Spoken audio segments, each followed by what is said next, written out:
America as a whole has a big problem when it comes to our public transportation, and especially when it comes to train stations. And that's mostly it's surrounded by parking lots. In America, we do this crazy thing called minimum parking requirements, and that's so everybody that has to drive a car in our world can get to the places that they need to go and do the things that they need to do.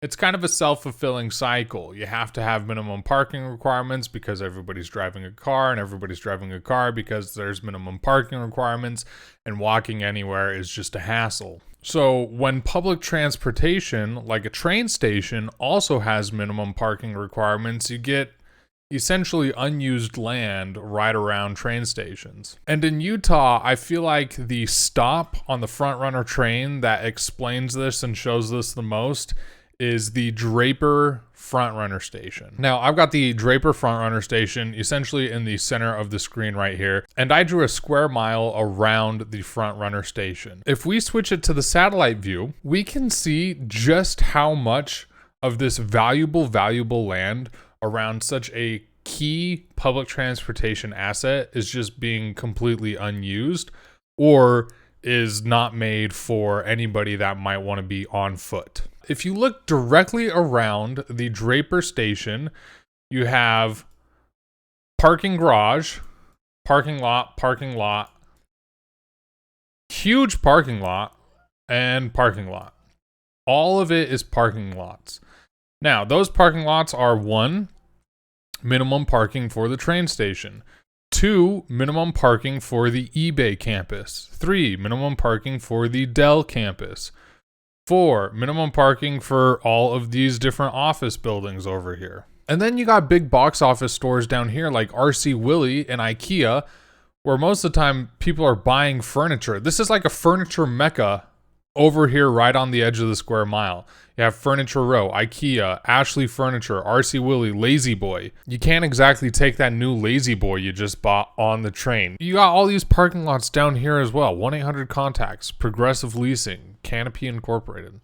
The bottom line is there's nothing pedestrian friendly right around the Draper Station. The one thing going for it is if you work in one of these office buildings, and these office buildings do employ a lot of people, and these ones down here as well, you can get off at your stop, go to your office building, and you're covered. That's great. But it doesn't cover the populace outside of these few office buildings. The most egregious part about this, and the part where I thought, okay, at least we have a neighborhood right next to the station. I took this house right here. Their backyard is quite literally touching the train tracks. And I said, okay, how can this person get from their house to the station? And that's this path right here. It is a 1.5 mile walk. The station is literally in your backyard, and it is a 1.5 mile walk. I am a firm believer that anything walkable has to be within a mile. That train station, though it's in your backyard, not walkable. Not walkable. There could be steps going down in a tunnel, I don't know.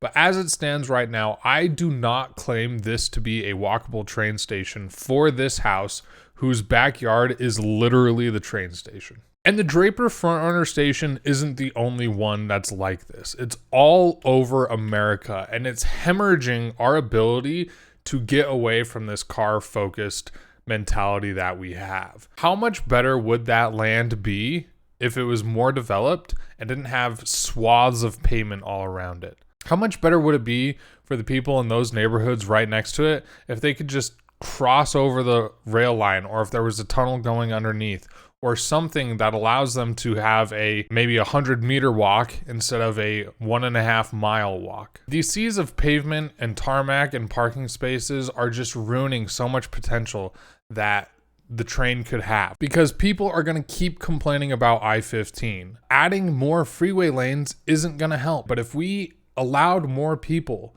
to get to the train, get off the train, and be served by things immediately around the train, it'll get people off of I-15. More critiques on Frontrunner and public transportation in Utah to come. More redesigns of roads. I'm going to redesign a full shopping center to be more pedestrian friendly. Stick around, subscribe, like, catch you in the next one.